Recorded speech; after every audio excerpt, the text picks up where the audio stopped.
Hey guys, welcome to the Laying Foundations podcast. This is your co-host Davis Hambrick. Joining alongside me today is Walker Lott. What's up, Walker? Mr. Hambrick, how are we doing today? Good, man. Good. What about you? I don't really like you calling me that, but Not good. too bad. Yeah, it's kind of weird to call you that, but I don't know. Yeah, One day yeah. that's what you'll get called. Right. I'm just like what, like a day or two older than you, so Yeah, I'm you gonna gotta start calling you you. gotta respect your superiors, right? Your No, elders. that's not right. The inferiors.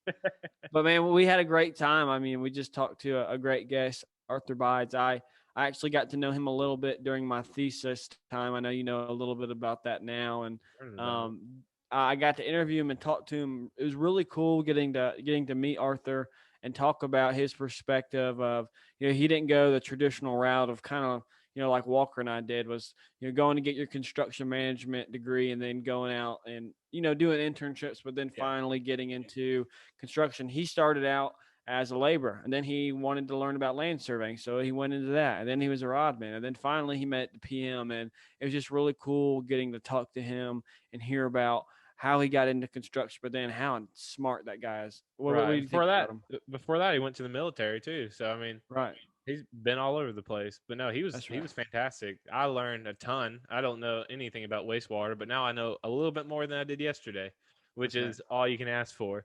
But That's right. no, Arthur had a ton of wisdom, a ton of knowledge to give. It was really cool, because he, like you just said, he had a whole different path, and that's not something we see all the time. We got to talk to him a little bit about trades and a little bit about him going to high schools and recruiting high school kids and kind of telling them about construction, and also how we talk a little bit about just how the industry of construction still gets a bad rap, and that's something that we as an industry, I believe, need to work on. Right, we need to kind of change the way the industry is thought of. It's not Right. really hammering. It's not really going out there hammering nails anymore. Right, there is still that, which is fantastic, but there's also 95% other things that you can do in construction, and not just that. But I feel like all construction that people think of is that 5%. That's And so right. getting out there and changing the stigma of it is definitely something that Arthur's passionate about, and that we as a laying foundations are passionate about as well. Right. And it's like you said, it's like even if you well, let me back up. If you want to be that guy that's out there that's a carpenter and is got hammering the nails, go for it, man. Yeah, We'd awesome. love it. We would love to have you, but don't let that be the reason if you don't want to come into construction because Right. like Walker and I've said, there's so many different roles. This construction industry is so big, and it like we talked about it in this podcast as you'll see later, it's a landing spot for a great career wherever you want to go. Incredible career. Yeah, whatever. It is a open door to whatever you want to do. But man, without further ado, we'll get to it. Arthur Viles.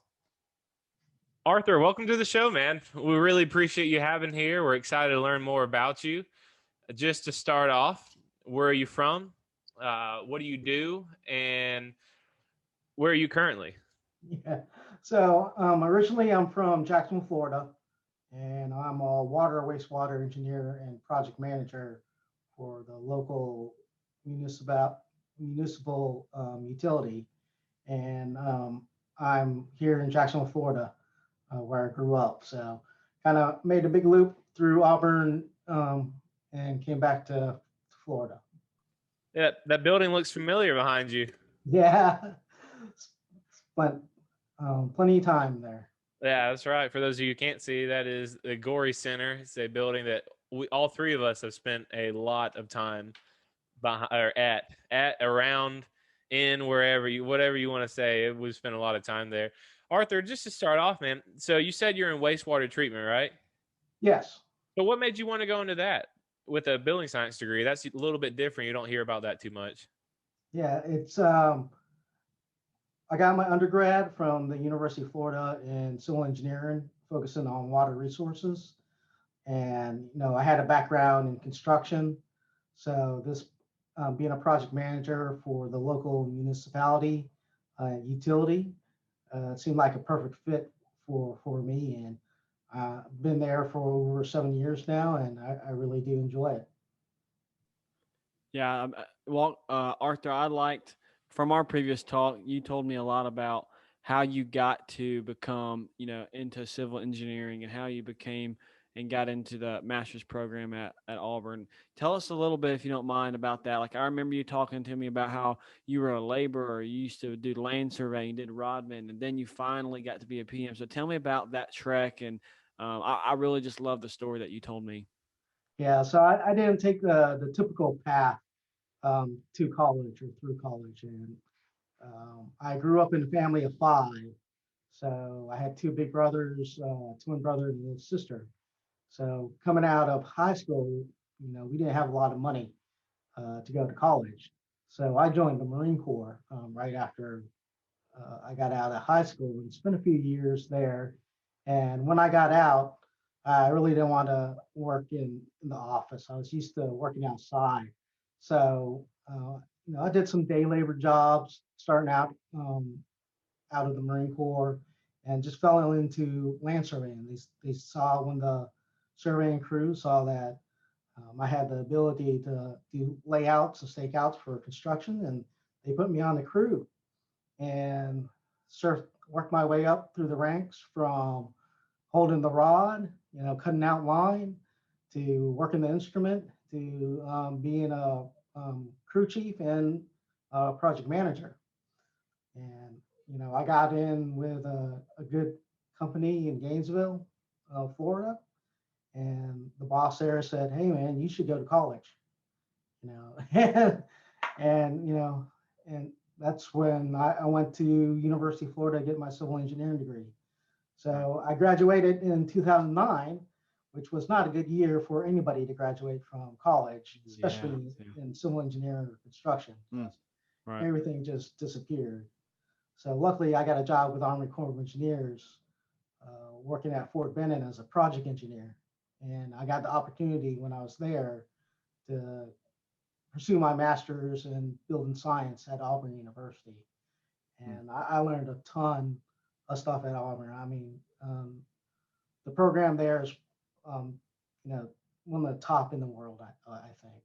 So, and then I got married, and my wife told me that we were pregnant, and she was still living in Jacksonville, Florida. So I decided to move to Jacksonville, Florida. That's right. Where I got a job with JEA, the local municipality. That's right. And I love that story, Arthur. I think there were obviously some cool qualities, or you had to have some type of passion for it, because you don't just go from, okay, I'm the guy, in a trench, to now I'm the project manager. And obviously there's more to that story. But if we can, I remember you and I talking about how, you're coming from the Marine Corps, then you come out into construction. So there really wasn't a huge transition of like understanding the people, because, you're in the Marine Corps. But if you could tell us about, if you're a young person coming into construction, what are some qualities and maybe some of like, those eyes of trying to realize, okay, this guy really isn't, all that bad. It's just a different style that I'm not used to. If we could talk about that. Yeah, so I mean, it's just, you show up every day to work, and you believe, doing a good, honest day's work, working hard and learning. Big thing is keeping an open mind, having a good attitude, because you guys are going to run into something different every day that's going to frustrate you. And I think that's one of the better qualities that you have to learn in construction, especially out in the field.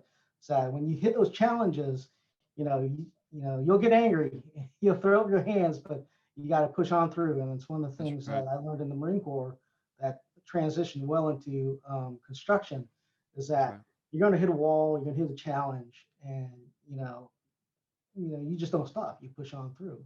So, and same way in construction, you got to get the job done, or you just spending more time on the job site, twiddling your thumbs.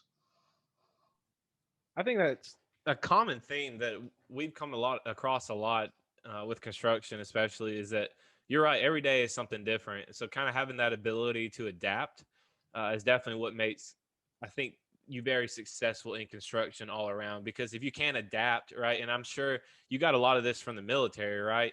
It's like like you just said, every day is something different. So you have to constantly be adapting to your environment and your situation in order to figure out or problem solve. And like me and Davis have talked about on earlier shows, that is one of our values, is just solve problems. And that's what we aim to do. And I think that's one of the reasons why we love construction so well. I would love to dive into kind of the process of wastewater, because like I said, you're the first wastewater treatment we've had on the show. And that's not common. I think I'm actually very interested and very fascinated at it. We had a electrical engineer on the show a couple. It's been probably a couple of months now. That's right. Time flies, dude. That's weird. Yeah. But we had an electrical engineer on the show, and he walked us through, and we got to learn a little bit about how power was generated. So I would love to kind of go through the process of what you do in wastewater treatment. I mean, shoot, start from the beginning. You give us whatever you want, but this is awesome. All right. So pretty much, I'm a project manager for everything. When they say grid, so everything outside the fence line. So you have the plant inside the fence line, water treatment and all that. Then all the pipelines and pump stations and all that outside the fence line. And I'm the project manager for all the projects outside the fence line, all the pipelines for water, reuse water, wastewater, pump stations, lift stations, and repump stations. So being in Florida, it's such a high growth state that, we have backlog of 5 years. Right now, our capital project budget is about 2.5 billion over the next 5 years. So it's a lot of stuff to be putting in the ground in 5 years. And so people don't realize how much infrastructure it takes just to get water to your house, and then take the sewage back, hundreds of miles of pipes. Yeah. So pretty much, we started at the wells. We've been drilling and reconditioning our well fields to have more capacity because of the growth. And that just going through the DEP, and in Florida, the state owns all the water. So they limit us to what they call a consumptive use permit limit. So we only can pump so much out of the ground per well, and that's it.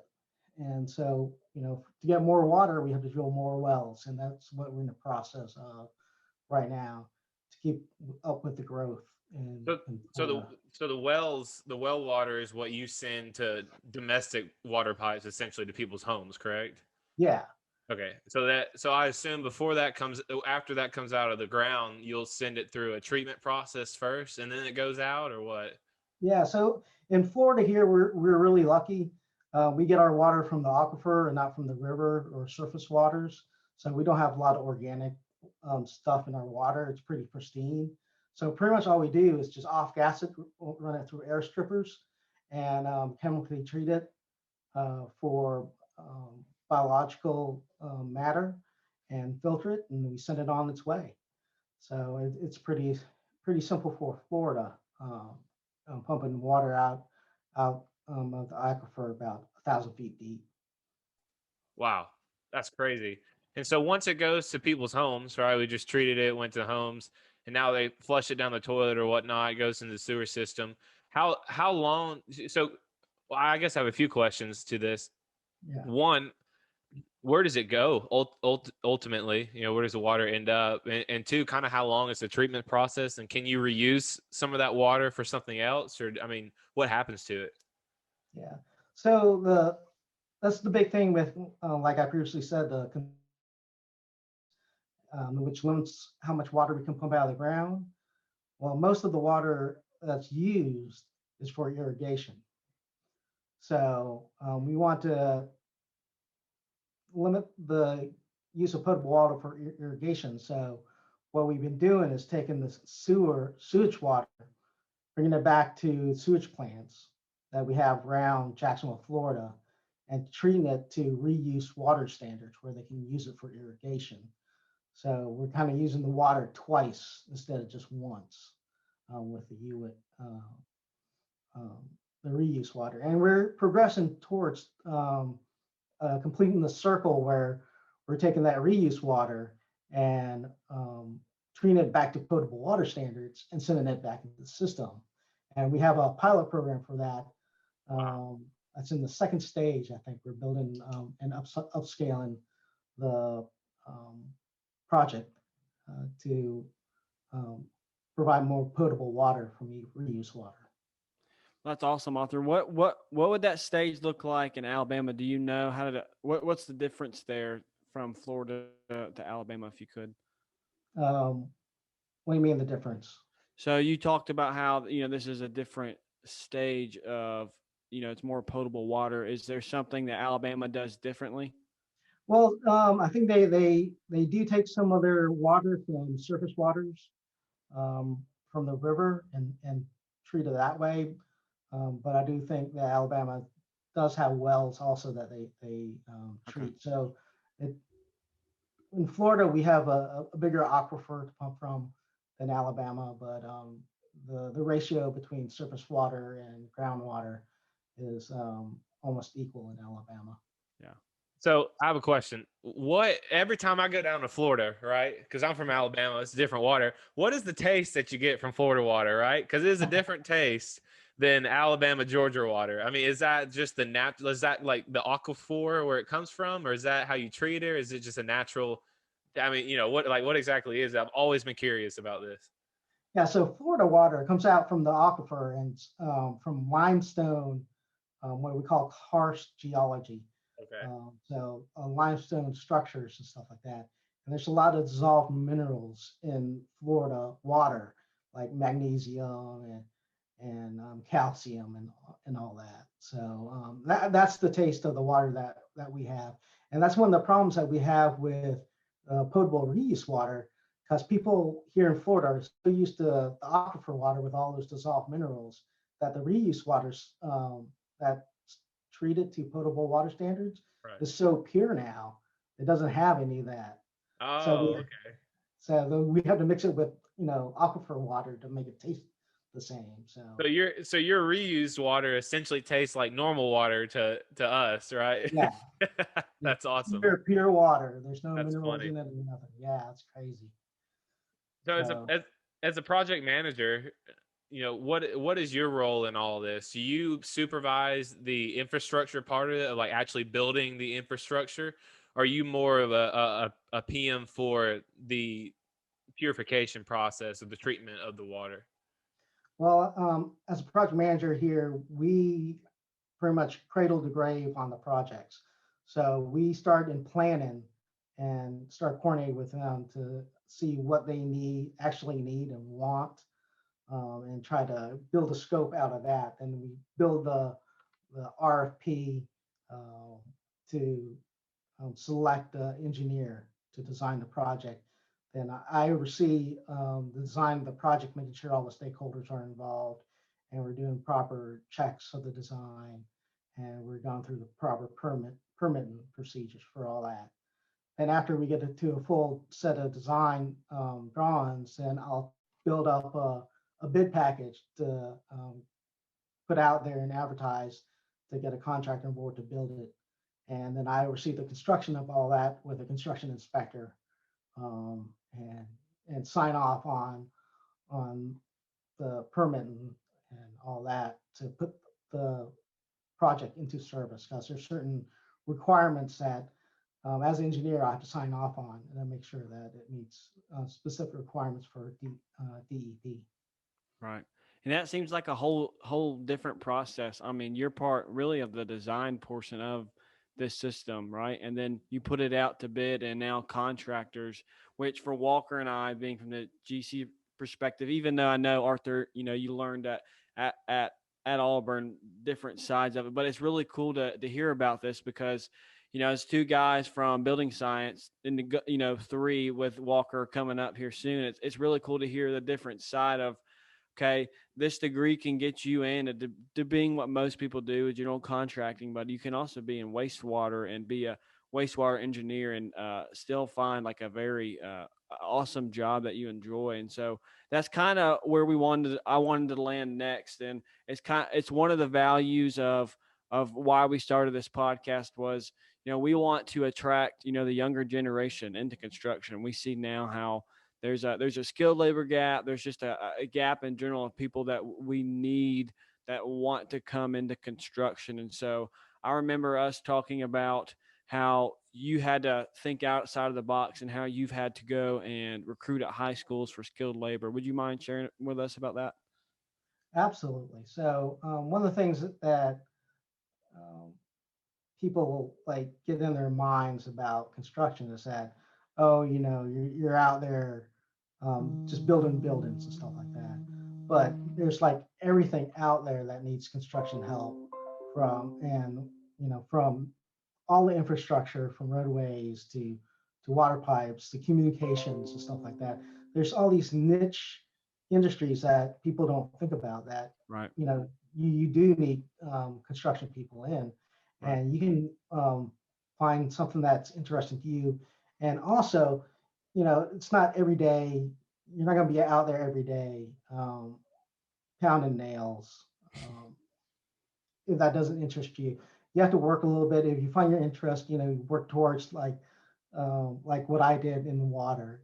Trying to find that niche where you're happy and you're interested in.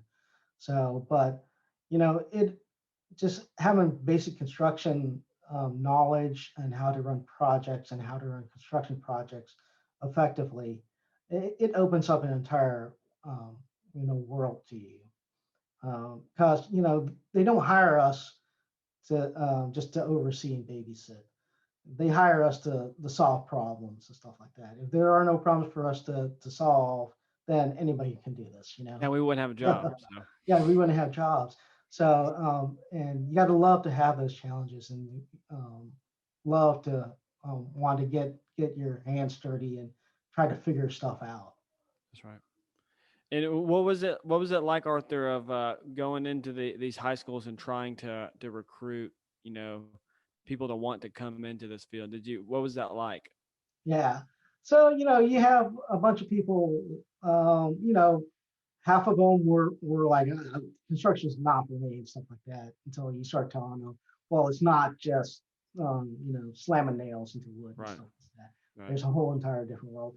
And there's other people that, yeah, I want to do this for a living and stuff like that. And then you want to get on the big equipment and, work the excavators and bulldozers and, build something that's real and substantial in the world where you can point out to your family and friends like, hey, I built that, um, and trying to get that across to the younger crowd, saying, yeah, you don't really need to go into computers. Well, computers does help, or other traditional careers to make a living and have a great career.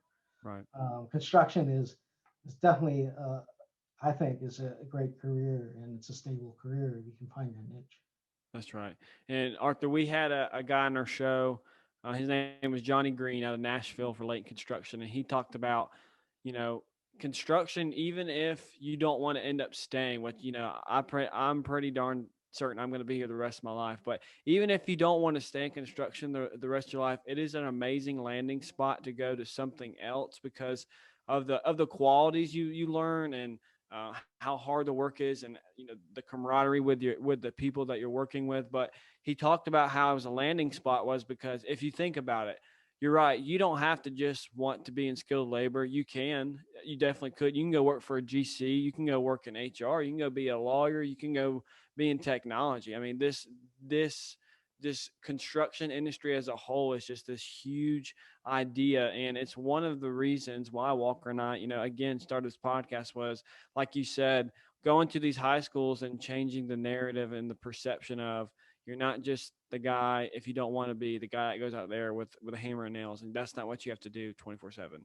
There's so much more, and there's so many more routes. And I kind of wanted to transition here because, okay, we're talking about younger people and how we get them into construction. Okay, say they are into construction, whatever it may be, and I'm thinking skilled trade, skilled labor uh, scenario here. I loved what you told me before about how a young guy being paired with an old guy, and how most of the time these old guys just have a shell around them. But you talked about there's ways you can earn his trust. Do you remember this? Would you mind sharing that as well? Yeah. So actually, I'm becoming the old guy that's Teaching us. There you go. the PG guy. So I remember when I first got into construction, and there's a high turnover in construction when you're a day labor, and when you're starting down at the bottom. So the old guys that's been in it for a while, they don't want to waste their breath or time or energy on you if you're just going to leave the next day. But after 3 4 months 5 months, me showing up, working, trying to and asking them questions and saying that I don't know anything, you tell me, and stuff like that. And uh and they finally started trusting me and seeing that, hey, maybe I should share some knowledge with this guy since he's going to be sticking around for a while. And that's what you need in pretty much any profession, is persistence. If you want to succeed in anything, That's right. you're gonna fail. You're gonna have your challenges, but just as long as you keep working and have persistence, you're gonna make some headway. So I don't know if that answered your question or I No, got off answered. no, that's great. That's great. Yeah, that was fantastic. Yeah, I mean, persistence, and another word that came to my mind was grit. We've talked about that a lot too, but it's just it's doing the repetitive tasks over and over again that aren't going to be fun. And it's like, well, a lot of people don't realize, well, especially in construction. Not so much in other jobs. I don't really know. It could be, but not as much as construction. There's always a certain moment or a certain time period of paying your dues, right? It's like, especially as an intern or as a new guy or whatever, like, you're going to be the one that's sweeping the floor. You're going to be the one that's going to pick up lunch. You're going to be the one that's going to go do, the small tasks that are not fun. They're kind of horrible sometimes, but if you just stick to them, do them right. My first internship, I walked the parking lot with a magnet. Right, I had to pick up nails for all day long. Sweltering Georgia heat, just walking the parking lot. But as I did these tasks over and over again, that is exactly what started gaining trust and realizing that the superintendent's looking at me saying, "Oh, he's not just here. He can actually do something. He's going to show up every day and do the best that he can." And I Yeah. think that's what a lot of people, especially in high school, don't realize. And kind of going back to the stigmatism of construction, I think that is kind of the point now, is what we as an industry have to start changing. And I'm sure that you can agree, because like you just talked about, most people are like, "Oh, I don't want to go into that. I don't want to hammer nails in sweltering heat all day long." But like you said, there is an incredible area, incredible possibilities in construction. So for you, you didn't take the normal, college, go straight to college, straight to working route, which I think is awesome. And I think I That's know right. this gives you a ton more experience and and wisdom, right? And especially Yeah. in the world of construction and life. What would you say to kids who are coming out of high school that maybe they kind of want to take the same track as you, right? Maybe they want to go to the military first, or have to go to the military, or maybe they want to go straight to trades, or they don't want to do college, but they have this kind of thought that, I don't want to end up as a quote unquote construction worker. I don't want to end up as a the same 40-hour a week job for the rest of my life doing menial tasks, etc. What would you say to them as encouragement and also as advice moving forward in their life? So pretty much, persistence and you know, the want to learn, and just curiosity of everything around you and stuff like that. Construction is a great interest to get into, because we have such a huge shortage in the industry, and you can work your way up from the bottom to the top pretty quickly if you keep your mind open and just be persistent. Um, the great thing about being in construction and learning everything you can is that you're taking those skills and knowledge and you're making yourself more marketable to other industries also, um, and being more I have the love that. ability to be more independent in your life where you can take Right. those skills and knowledge and maybe choose to go with another company or start another company or etc. Yeah, No, I never really thought about it that way. I love that. Yeah. It's kind of like, it's honestly kind of like sports in my life, right? Because it's sports or any sort of extracurricular activity, etc. If you do it in high school, right? Typically, a lot of the times, those skills or the things that you learn, you can implement them in something else in life. And so, in the same way, I love to think of construction that way. Honestly, to me, it's the exact same way. Because what other jobs can you take these incredible skills that you learn in construction and apply them to anything else and be successful in it, right? I mean, honest, I'm not talking down on art degrees and things like that, but Yeah, there's not a ton of problem solving type stuff and those type of multiple different degrees, right? Again, I'm trying not to talk down other degrees, but construction Right. in itself is fantastic just because of the incredible opportunities and also the amount of skill that you have to develop and learn. I mean, time management, like if you can learn time management, which you have to in construction, that translates to everything else, and that's just one out of hundreds or thousands of different skills that you can learn just from one single industry. I think the core skills that you learn in construction is the ability to manage many different moving pieces at once to accomplish something. So, like project management skills that you learn in construction, people management skills that you learn in construction. Um, Employers are looking for those skills in other industries, and I think construction is definitely one one of the best ways to get those skills, especially running multi-million-dollar projects with like dozens of trades That's right. and dozens of stakeholders, and you have the pressure of the Mhm. schedule, the budget, Right. the public, and and your boss That's to right. manage all that. Is a skill that not a lot of people have. Right. That's right. And it's a cool place to have all these different qualities. But if I can go back real quick, gentlemen was talking about, going through these small tasks that suck. I've talked about this Walker before with John Mack, so I'm not going to go through it all again, but it's just like it's consistency. If you Right. show up every day on time and have just a little bit of resolve in you, the sky's the limit in construction because I work for a company now. I work for Brassfield and Gorey, and one of the coolest things I got to know was like there are guys in the general superintendent executive role at our company that started with just pushing a broom 40 years ago, and they've been here the whole time. And they just had resolve, and they went and asked questions. The things that we're talking about, they wanted to learn, they wanted to apply themselves. And if you do that in this industry, again, the sky's the limit if you want to go pursue that. And so, kind of transitioning, Arthur, I saw on your LinkedIn profile that you're going back to school and doing public policy. What is this about? So I just got accepted to the Jacksonville University public policy Congrats. program. Congrats. Yeah, that's awesome. Thank you, thank you. So um, I ran for public office just a year ago, and Mhm. I found out that I'm not cut out for elected positions, but Mm. that doesn't mean that I can make an impact somewhere else in government and through policy. And Right. that's one of the um, paths that I'm looking to take is um, learning more about public policy and how I can impact that. Um, by writing public policy and influence public policy rather than just being an elected official.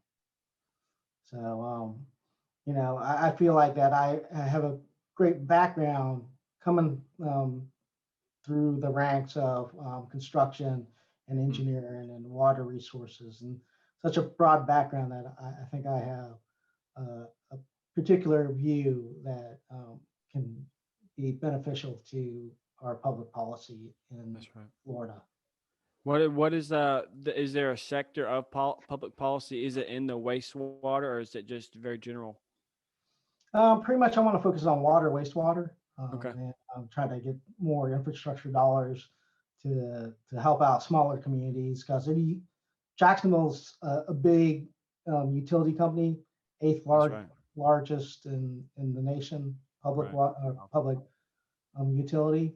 But you have places like Madison, Florida, where they have like 3 people running their water, wastewater, and they don't have the budget that we do nearly. And I want to make sure that Mm, smaller towns have the same quality and opportunity for clean water, that's and awesome. as the rest of us.